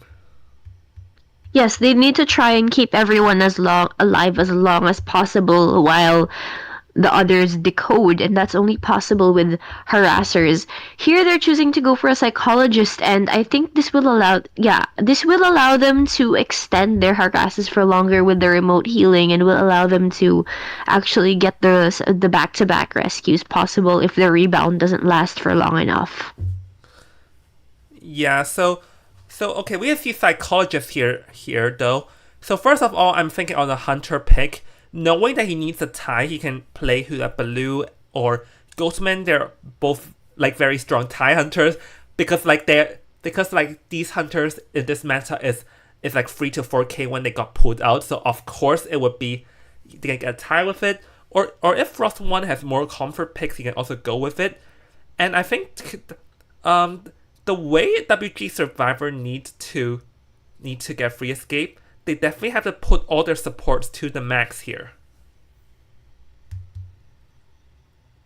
Yes, here I think they need to position their psychologist as best as possible. Even if they choose to position their psychologist within graveyard, we'll see the same thing happen with the last round, where the hunter just opts to go to Schoolgate to completely prevent psychologists from decoding. Although it's not the same as with mechanic, where mechanic will have to move to two different ciphers. All right. Psychologists could opt to just wait it out. Yeah. So let's see what the hunter picked first, but oops, looks like there was a situation over there. So through the power of technology, once again, let's move ahead. Oh, so there was a bit of change here as it ended up being the puppeteer than the psychologist. So, but if we look at this is a very solid team comp from Team WG's side, because like the puppeteer is very good in this meta just because his ability to tank multiple hits. So I think the puppeteer is not the one the hunter wants to chase, because if you chase a puppeteer, you'll have both Archer and the Prospector in your as a potential support. So maybe we'll see the Archer and the Prospector both being first chase, but then again, we have to see who the hunter is first. Yeah, we do have to see who the hunter is, because if it's a chip-based hunter, if it's someone that can counter Puppeteer, it would actually be relatively viable. Even then, if it's a counter for Prospector, that would also be another possible chase. Yeah, but what does counter Prospector? Like Wax Artist counters Prospector, and the more meta characters. Yep, we're going to be seeing the Goatman. We're gonna see Goatman. Yeah, I mean, Goatman makes more sense than the Hula Baloo, because Goatman is also very anti-support, or anti-harass rather, because if you see like someone preparing to harass you off the balloon, you can just easily drop your cage onto them and then they cannot harass. So the key here for the survivor support is that they cannot support after a person goes down. They have to support mid-kite. And this is also the one thing Goatman is slightly afraid of, is to get body blocked mid-kite. Yes, because of how long his cages last, it will be enough for the survivor to just run and get to another place without being affected by the cage if a mid-kite body block does happen. Here he chooses to spawn right next to the Prospector and the Puppeteer though, but we're probably gonna see the Prospector get chased rather than the Puppeteer. Yeah, definitely think so, because the one thing is that Prospector is weak early game because he only has one magnet to work with. The second thing is that, as I mentioned just now, is that Prospector may have an issue against the Goatman, is that if he chooses to use the magnets to repel, he may end up bouncing himself towards the edge of the cage, where the Goatman can just pass through it and get a hit. So the Prospector has to be very careful in how he uses his magnets, I think ideally he would want to like find a narrow corner and attract the hunter onto it to get a stun and drag for more time instead. Yeah, considering where he is, it would be best for him to just loop out the first cage and then transition to somewhere closer to Archer so that or closer to Archer or the puppeteer so that again a mid-kite body block can happen and they can stall out for as much as possible. Yup. So now we're going to be heading into the game between Wolfgang Survivor versus Hunter Light Tap Hunter. And as another reminder, ladies and gentlemen, Wolfgang Survivor must get a free man escape in this round. If they do not, then they're going to be losing this first game. So we are probably going to be seeing a lot of support and body blocking and a lot of fast-paced action, and I'm ready for it as we're going to be heading straight into the game. Frost 1 is going to wander straight towards Kang Hee's Prospector as we predicted. So let's see how with this first cage. Oh my. We're gonna see an immediate hit, but Prospector is able to actually wait. Yeah, the first cage runs out of time and he is able to get into a strong looping area. I can't see if the Goatman has blink or if it's abnormal, but I'm expecting it to be abnormal. Oh yeah. This cage actually blocks the Prospector off that second pallet, and now he goes down incredibly early without a second magnet. Yeah, it's actually blink over there, but as we were talking about early game, is that Prospector may have issues against a Goldman, and we can see this happen because with only 2 cages the Prospector goes down. I feel like the Prospector there didn't position himself well enough between pallets, because how you can a Goldman is hug a pallet and make them harder to drop the cage onto you. So now you see that the Mercenary is going to come in to rescue, take a hit, and just look at the cyber progress. It's the first rescue and we only have 1.5, and Kang Hee is going to be marching towards the that pallet, but he got blocked off and he ended up getting hit out in the open. It was, as I said just now, if you're going to kite against the Ghostman, you need to hug pallets and not try to transition when they have resentment level.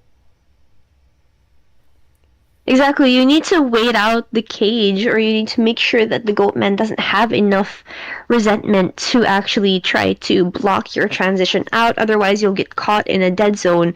And now he's gonna try to pressure the middle cipher while that is Archer going to rescue the Prospector. No, I think it's going to be the Puppeteer because Puppeteer has tied, but the Archer will be here to assist. And I think they're going to be trying to like go for a full support and body block. So let's see. Is he able to get the block off here? Is able to get the block off Archer with another arrow, giving some laceration here. And Frost 1 not being able to get the hit. So yes, I think they're going to go for one body block. Goes for the blink hit here. Is he able to get the hit, preventing all their support from happening. So that's very detrimental. And now even the Archer is not safe because there are no pallets for her to work with. Hold on, flywheel. Well, the thing though is that flywheel does save the Archer from taking another hit, but because she's standing too close to the Goatman here, he does manage to get a hit on her anyways. The other thing is that literally Frost can just drop a cage, which is happening now, and then the Archer will be in a bad position because the Archer is still inside the cage. The Archer cannot really do much right now. Let's see, can he make this one arrow count? Is able to get the harass off though, so can survive a bit longer. Although I don't think that, unfortunately that body block will not happen because the Archer is just too far away. They try to force heal, but she might get lucky hitbox. She does not get run over by the tram. Remember, kids, always be aware of the tram wherever you go. Never get hit by a tram. Always look both ways before crossing the street, people. Yep. So now the Archer is going to be chased over here. And, oh, this is actually a very well-placed cage. But like you saw the black cage just now, because like the edge of the other side was inside building, so the Archer cannot pass through and she ended up getting stuck here. So let's see how the Archer kite this one out. She dropped the second pallet down, which I don't think dropping is the best move because now she's stuck in a very weird position. But Frost also, this cage place from Frost was also not the best as he had nowhere to go back towards and allowing Archer to last out this cage. Oh, actually, this Archer just gets out of, because of this placement, it barely manages to trap the Goatman in his own cage, giving her the time to she does fail the palette mind game there, but as I was saying, the cage does lock the Goatman away from the archer, giving her that second split second time. Yeah, so with that, the archer is going to be chaired, and reminder, the survivors actually need like a free man escape over here, so they have. So that means everyone alive. They do need a 3-man, yeah. Yeah, everyone alive. They do must need a make it 3-man, out. but they have. But they only have 3 people. They do have a remaining. 3-man, but look at the ciphers. It's already primed, and even if the mercenary takes a hit here, again, it's a mercenary, so he's just gonna get the rescue anyway with 1 elbow pad remaining.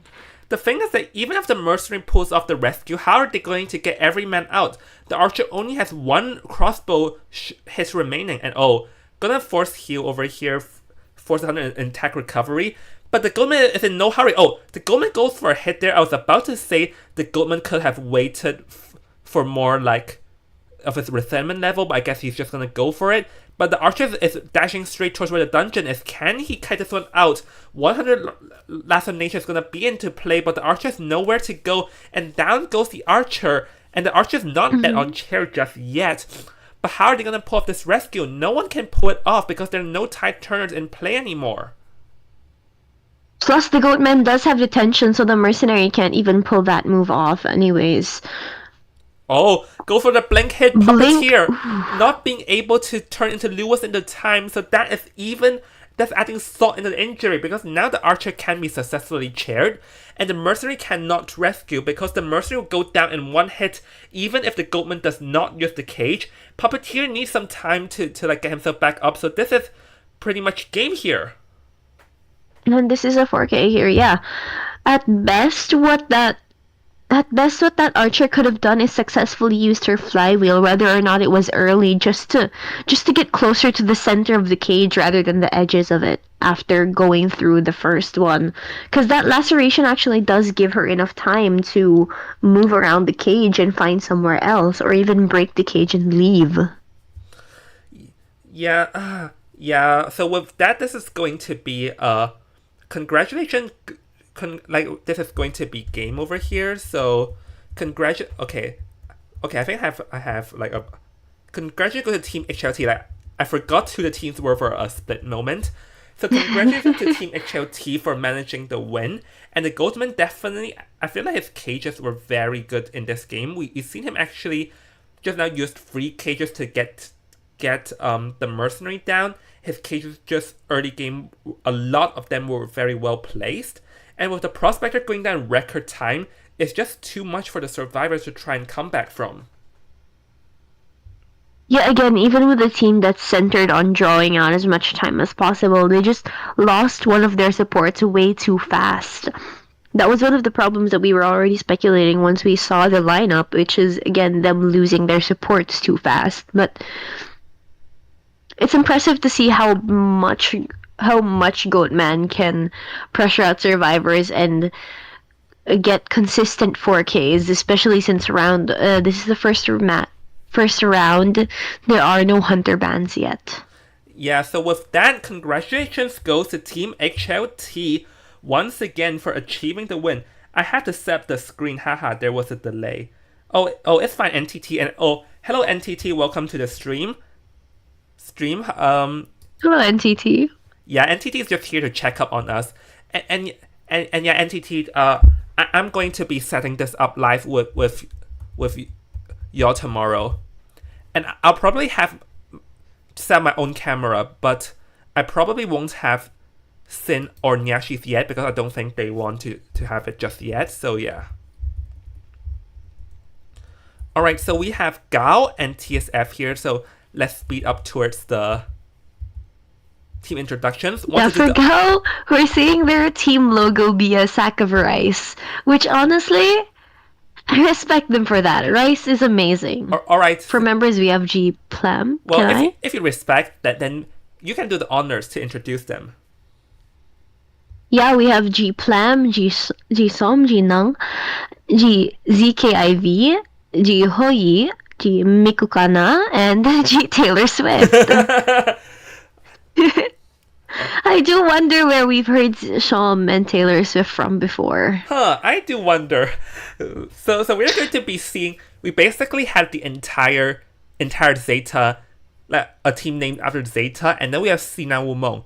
Oh my gosh, this will be hard to pronounce for me. I'll try. So for TSF, the Star Forger, we have Ek, Toy, Yasmerk, SCP Homie, Chien BG32GA, Trepids, and Nathan Black.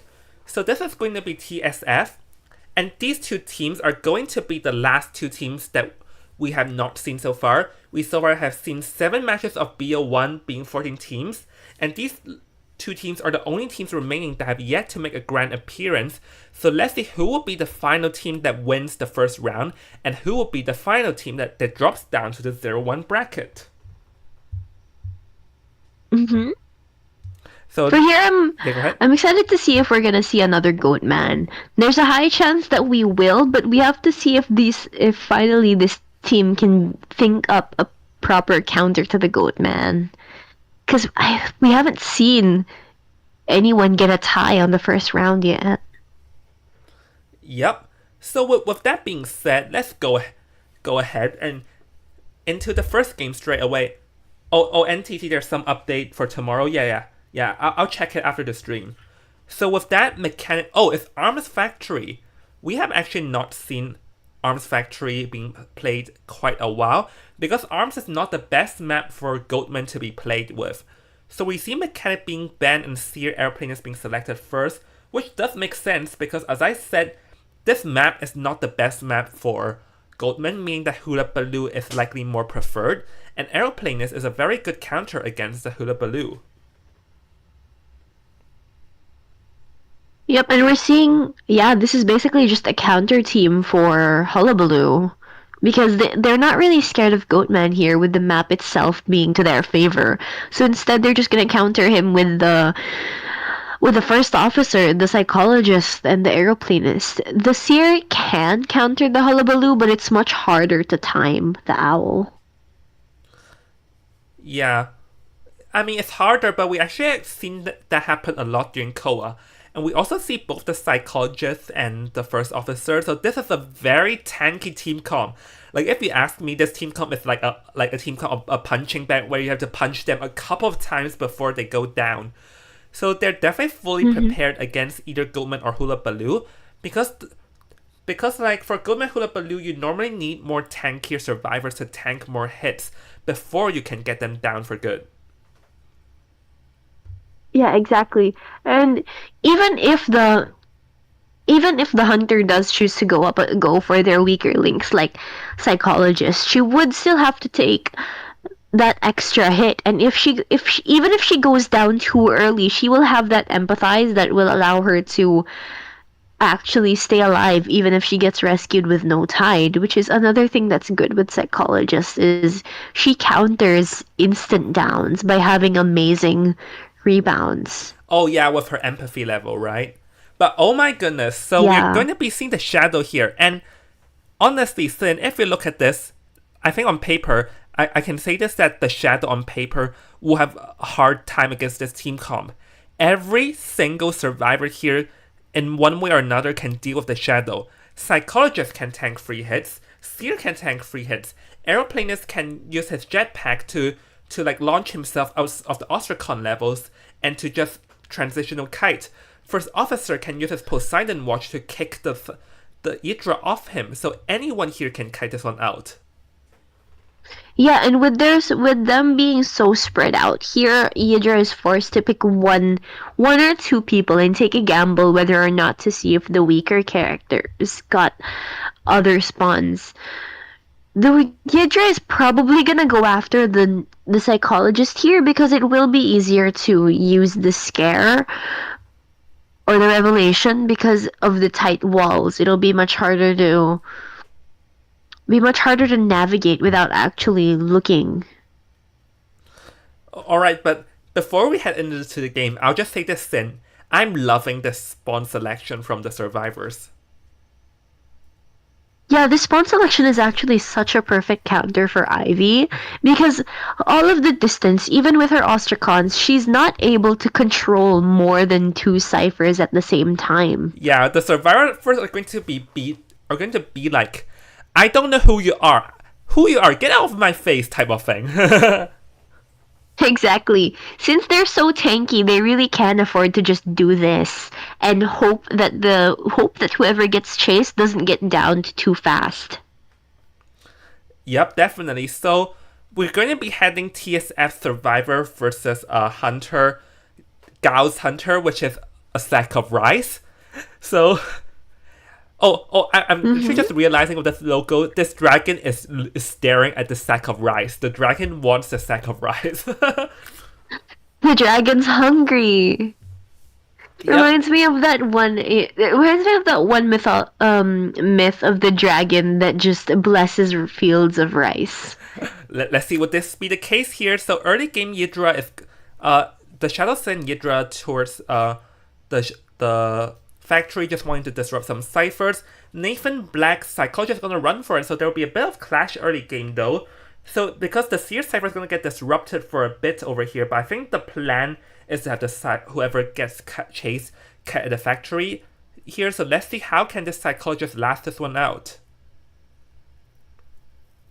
I don't think the Hydra's gonna plan to exactly lock onto anyone with her shadow yet. She's just gonna plan to pressure with it. But she is gonna follow up on no, she's actually gonna choose to chase the seer instead of the psychologist. Perhaps to counter his owls. Yeah, because if Forced to you use choose his the owl psychologist, early. if you choose the psychologist first, you need 4 hits. But hold on, the Seer's dangerously high on corruption level on 90 already, and goes for a blink hit over here, and gonna take the hit. And the Seer's already on 90 for corruption level, so he's gonna purposely walk an Ostracon 100. Flywheel effect to evade the hit, but unfortunately, Flywheel's into 1, down he goes. So despite the fact that the Seer can tank 3 hits, he ended up mistiming, ended up the first out did not block off any hits. The second out ended. And then the second one ended up flywheels into a wall and got 100 corruption level, and down he goes in a very fast time considering it's a seer. Yeah, unfortunately, the thing with IDV is that your body doesn't rotate instantly, unlike in other games. He flywheeled too early, but even if he'd flywheeled later, he would have taken that hit. That placement for that Ostracon was perfect for that.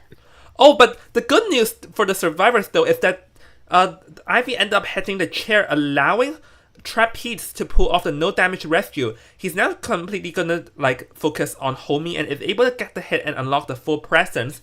But because the fact that the first officer did not take any damage, the first officers can still come in to rescue once again, meaning that the survivors do not need to rotate and waste even more time, considering that they're very far behind in terms of ciphers. Exactly, and once the seer goes down, once the seer is on his last chair and he goes down, the psychologist can just heal up the first officer so that the first officer can take the kite or rescue the second time around, even though that will make the psychologist slightly weaker for the next fight. Well, we can see that the first officer is coming in to pull off the rescue, but he's just gonna wait for a bit, drag for a little bit more time, trying to waste as much time as possible.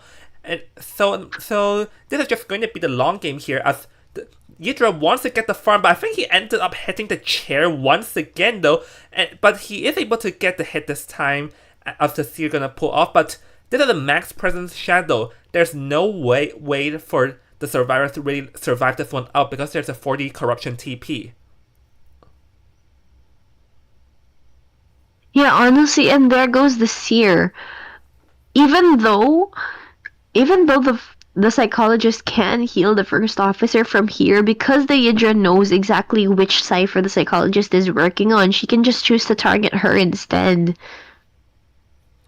Yeah, but the thing that as a currently the hunter doesn't really have the 40 corruption TP, so they can wait for a bit.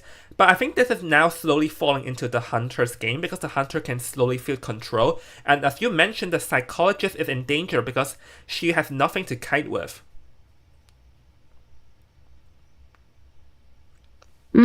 Although the hunter did miss the psychologist when TPing to that cipher a while ago, so instead of targeting the psychologist, the Yidra is forced to target the first officer here to disrupt the coding progress. I mean, it works because the thing is that Yidra doesn't need to particularly commit. The shadow doesn't need to commit herself to a target because she can just like go over here, disrupt this cipher, go over there, disrupt that cipher. But currently, the shadow has to be very careful because this cipher where she's standing at is already at 91%, so ideally she doesn't want to leave too much. We see the survivors are trying to heal each other up, but if they get caught red-handed, this might be a bit of a bad situation. But fortunately for them, they did not get caught, but the psychologist does end up getting hit, so this is sort of like a fair trade. Since the Ivy still has her blink up, she can just get the psychologist down or put pressure on the cipher before downing her. Yeah, Since yeah, nobody's at the prime cipher now and the other cipher hasn't been popped, she gets that down for free, and it forces the first officer to rescue. Getting another hit on that, it will actually make rescuing much harder for them. They'll have to rotate. Yeah, I think there was a bit of miscommunication over there because they ran into each other and ended up psychologist and first officer both getting hit one after another with neither forcing a blink, so this is very bad. Like, yes, the last time was at 91%, but that is also the one in the hunter's face where the hunter can easily drop Ostracon. So even though there's only 9%, it's just so little yet so far for the survivors because only the aeroplanist can come in rescue, but the first officer can't really do much. Like, if he chooses to decode a new cipher, it would not be enough. But if he chooses to come here, he's also in risk of dying too. It would take forever for the first officer to actually start a new cipher because again, he's a rescuer. Instead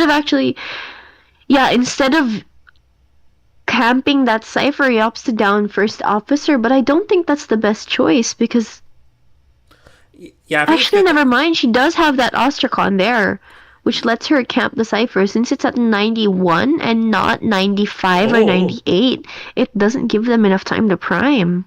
Yeah, I think that was the plan over there is to like get the officer down instant TP back just of a field control. But the thing is that he sort of like lets out some sort of timing for them to prime the cipher, which I'm not sure if is necessarily the best move. But I think I know Oh what my the plan god, here. wait, are you seeing this? Are you seeing this? The Ivy seems to have realized that the psychologist doesn't actually have borrowed time, so instead of going after her, he goes after the first officer. And so now they can't pop the cipher. Yeah. I think either he realized it or he just trying to chair both at the same time to like force the airplanes to run over here and run over there, and not much they can do. So because the thing is that now the airplanes and the first officer need to run all the way back towards the cipher, but the Ivy is also like fully in place of trying to teleport. But hold on, there's a pause. So There's a technology pause. time. Skip ahead. Oh, we've skipped a bit too far. No worries, I'm a time traveler. I can choose where to time drop myself. Haha. I think it's about here? Yeah. Yeah, there we go. Yeah, so back in the game right now, I think the survivors probably have to try and pop it. If they drag this one out even longer, this will be a complete disaster for them. Yeah, because these long games are exactly what Ivy is best at. If she can manage to get even a single hit on them in this phase, it's all over for them now. Yeah, the good news though is that the airplane has forced the hunter to teleport over them, so this opens the door for the first officer to try and sneak a rescue, which is exactly going to happen because because just now the Ivy cannot exactly teleport back. But hold on, it seems to me, I was about to say they pop in a weird time, but then again, psychologists have no borrowed time, so they had no choice over there. Yeah, they don't really have a choice to pop that, but to just simply pop that, because even if they didn't, even if they held on to it, that would only be better for the Ivy since, again, no borrowed time. Although she is teleporting back and putting pressure on the aeroplanist, we've seen glimpses already of it, but this won't end well for him because he opts to rotate around the tree. Yeah, I mean, the jetpack, the distance gain from that jetpack was a bit like not sufficient enough. So the airplane is gonna go down, and I think the survivors need to play for one man. Probably have two people charge at two different gates or something, because the thing is, No, honestly, here what I would have opted for as psychologist would have been to go for the dungeon and let the first officer go for a gate. Yeah, well, the first officer already got the gate done because it's 87%. But the thing is that first of all, Ivy can force the officer out. He knows where the psychologist is, and he can just go teleport it. But I think he teleport a bit too far, and is able to catch the psychologist red-handed. I feel like the psychologist should have ran to a place where there are no ostracons, because she ended up running straight into an ostracon and got jump scared. So with that, this will be a 3-man elimination on the Shadow side. A very, very good result, considering that I was talking that the Shadow is not good against this team comp. Mm-hmm. And honestly, it was totally possible for that psychologist to get that dungeon if only that pallet there wasn't already gone. The Yep. pallet we're used to seeing by the blue tanks, they're just not there anymore. Okay, so this is going to be a 3-1. So let's head on to the final game of today. Or no, potentially the final game, because there's still a chance of a tie. But honestly, I feel like the Seer early game went down a bit too fast because he failed to use his owls effectively and ended up getting hit in high corruption level, which costed him dearly there. And afterwards, it was just slowly the Ivy game, because once the first down happens too quick, this team comp doesn't have like too much of ways to reverse it.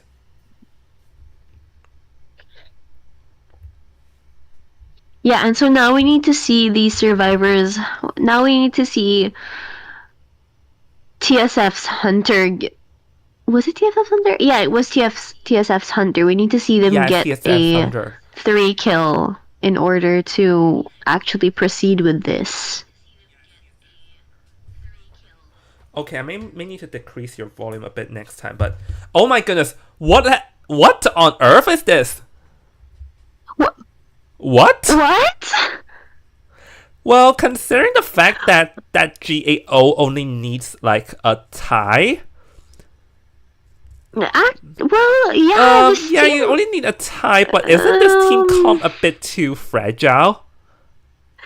This team is so incredibly fragile, but with the Enchantress, I suppose they have plans for that. Well, honestly, this is a double healer. If you ask me, yeah, no, the synergy here isn't that bad. If you ask me, maybe it's because the fact that Egg has a hermit or something. Mm-hmm, probably. Like if Egg has a hermit, then this is a full counter comp. But then again, Egg doesn't have to play hermit, and that's talking about if he does have a hermit, because like you can always pull out a Hula Baloo, Goldsmith, not Goldman, because there's Doctor, Hula Baloo, opera singer, or even like just some remotely solid chasing hunters, and in theory, this team comp's kiting ability is slightly weaker. Honestly, I think it would have been better if they opted for any other decoder aside from Pharaoh Lady, or perhaps switch out Doctor for some better, stronger healers, or maybe rescuers like Barmaid. What on the... Okay, I apologize if I broke anyone's eardrums, but what on earth is this? We are seeing an evil... Are we seeing a rank match? Are we watching a rank match right now? No, we're not, Sin. Please be professional. This is a competition. So, Egg pulling out this evil reptilian means that he must be very, very confident that he can pull this one off. And Arms Factory evil reptilian, let me think. I mean, doable, I guess. I apologize if I'm wrong. I don't play evil reptilian that much, but yeah, I don't see him that much. But like, I think it would be difficult for the reptilian to chase the Pharaoh Lady, because you don't know where she went. When he's up in the air, it's much harder. Yeah, it's much harder to track her down. Okay, now that we're talking about the Enchantress pick makes sense. Pharaoh Lady pick makes sense, but Doctor and Psychologist, I'm not too certain. And oh my goodness, Sin, look at... Psychologist on her own, yeah. No, Sin, look at the persona. Oh, boy. Where is borrowed time? Well, I guess that's why they had 2 healers, you know? There's no borrowed time in this game, haha. Well, I can see that someone is fangirling over the evil reptilian. Well, I'm excited for this too, Sin. Since this, since this might potentially be the last match, let's just give it our all for this game. Yeah, honestly, this is, as you've mentioned earlier, the doctor and the psychologist picks are a bit debatable, but the psychologist isn't so bad because even up against evil reptilian, again, she is super tanky and she can tank that smash hit once he gets his presence, because she should still have HP after tanking a hit with Well, empathize. yeah, one thing that I think with evil reptilian is to try and get camp hits, but the psychologist pick is actually good because the psychologist, as you mentioned, can tank an extra hit regardless, meaning that unless the psychologist gets terror shocked, she will always pull off the rescue. So that's why the evil reptilian is gonna go straight for the psychologist first. And oh my goodness, this skin looks amazing. It does. Evil Reptilian has been getting so many good skins lately, but back to the game, we are seeing the psychologist run straight towards the walls here. I'm not sure Dropped playing. this palette a bit too early, yeah. No, I'm not sure playing around that specific palette is good because that palette got changed recently and it's much shorter than before and weaker. I feel like she should have played with the other palette instead, and Kirin the psychologist is stuck in a very weird spot and has to play the palette not being able to, and look at this, it's only 45 seconds in the game, and the psychologist already has 2 hits and might be getting the 3rd hit soon. Can she make it to the window? I think the hunter will wait.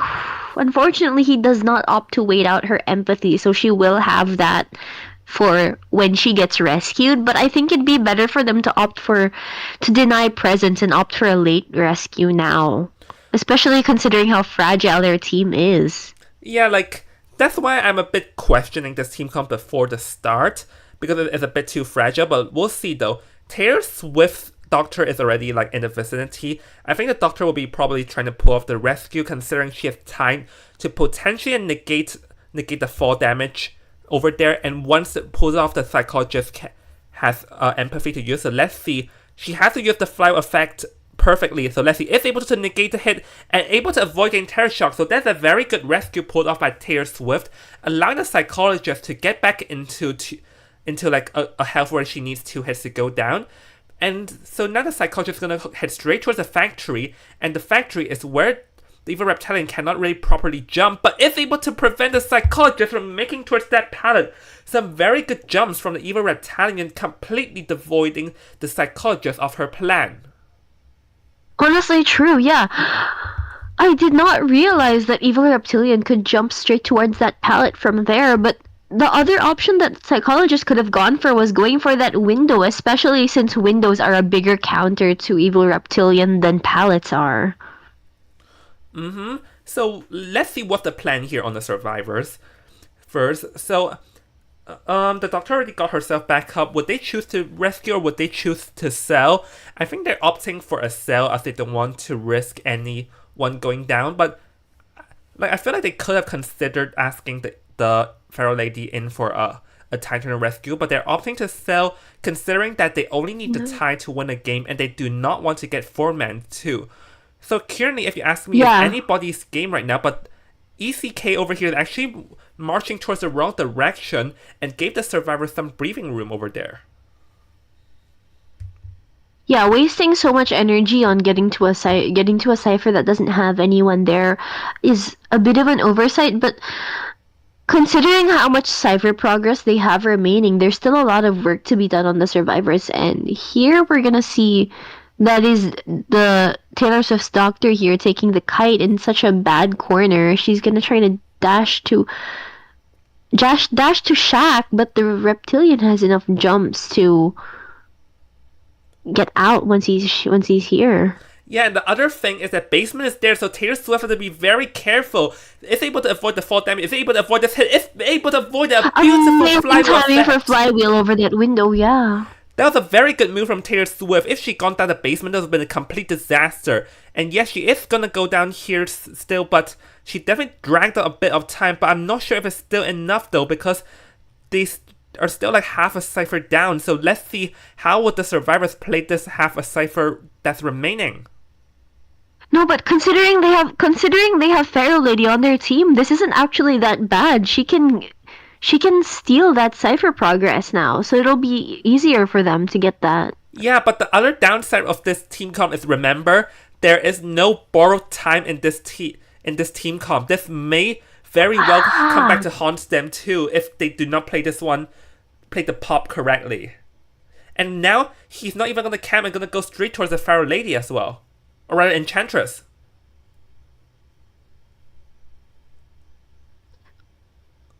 Yeah, instead of prioritizing saving, I think they're just the Pharaoh Lady's tide is being forced to use up, so now the Pharaoh Lady doesn't have tide for a possible endgame play there. And this Enchantress, amazing use of stun here, but I think she will still take another hit if she keeps spamming that window. Yeah, and she does not want to go down here because, as I said before, this is basement. So now, basement, evil reptilian. This is going to be a potential nightmare for the survivors. I think the survivors cannot even come down to rescue, considering that no one has borrowed time in this team comp, and they're going to be forced to pop it straight away. Yeah, honestly, this might actually having her chair in basement might be better because even if they do rescue the Enchantress, what are the chances of them being able to actually rebound from there and transitioning all the way to the gate with so much open space for the evil reptilian to take advantage of? Oh, Taylor Swift playing hide and seek with the hunter here, and ECK doesn't know, so he's forced to teleport backwards and is able to catch the Pharaoh Lady for a bit. So let's see, can he find the Pharaoh Lady now? Doctor is going to be popping the gate, but let's see, can the Pharaoh Lady play hide and seek? ECK doesn't seem to know where the Pharaoh Lady went, so now he's going to go straight for the gate, but I don't think he's able to stop Taylor Swift. No, because he's not going to be able to stop Taylor Swift. Because the evil reptilian is so low on energy now, even if, the Taylor Swift will be able to leave and he will not be able to stop that rescue from happening.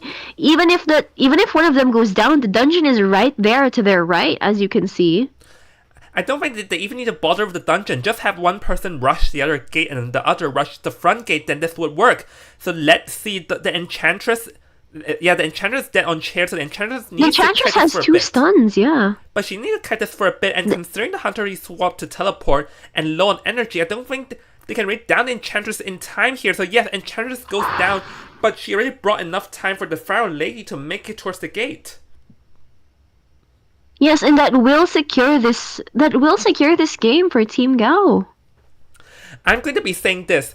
Like, Team Gao was actually in a very dangerous position when the Enchantress got chaired down the basement, but both the Doctor and the Pharaoh Lady able to play hide and seek endgame, meaning that the evil reptilian had to chase here, like swap to here, swap to there to try and find a target, and just brought them enough momentum to drag two people out. So that's some amazing hide and seek work done from Team Gao, considering that they could have been four-manned if they got found over there. Yeah, again, the thing with this team is that they managed to pull it off in endgame by tricking the hunter's sight and forcing him to run out of energy for the actual chase itself, which gave Enchantress that slight amount of breathing room that gave Pharaoh Lady the time to run to the gate. Yeah, so with that, congratulations to Team Gao for winning the first match. And oh my goodness, just what a match here, Sin. It's very dangerous. So, but for Team TSF,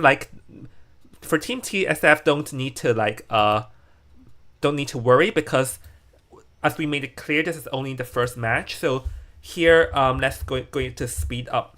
Oh, so here they actually did the draws for the games next week. So we already see who won the first match. It's MT, Sky, WYS, FCMN, LS, CC, HLT, and Team Gao.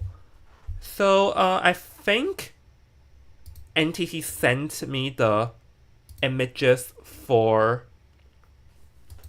NTT sent me the images, so I'm going to show it on screen for everyone. Here. So the next match will be on. So first of all, there's a bit of announcement. Is that first of all, there's a postpone of the tournament because of the national morning ceremony in Vietnam. So the two matches for the two match days for this weekend will be postponed to next Thursday and Friday respectively. So the next stream will be on Thursday, and we're going to be having HLT versus CC, WYS versus MT, Sky versus Gao, and LS versus FCMN, which is going to be the team who are 1-0 up play against each other. And here's a reminder: LS won by 7-2, CC by 8-1, HLT by 8-1, Gao by 5-3. Honestly, these scores are so tense because we haven't seen a single one of these teams stretch up into their third round. We've just seen these teams sweep the floor with the other one. There's definitely like a chance because we're still very early game, because the thing with Swiss is that in the later rounds, teams who are like relatively closer rank will be matched against each other, and that's when we'll probably see like more intense scorings probably. Yeah, for now it's just essentially sorting them out into the ranks and seeing who gets to go up against who. But definitely next Thursday we'll be seeing much more intense matchups. Yeah, we're still early in the Swiss stage. There's still a lot to go, and once again, 3-0, 3 wins you're in, 3 losses you're out. So thank you for everyone tuning in the stream. But there's still more to go next Thursday, so please stay tuned. So with that, I'm your caster Invisible Joan, and this is Sin, and thank you for tuning in today. Well, I'll see y'all next Thursday. Goodbye, everyone. Goodbye.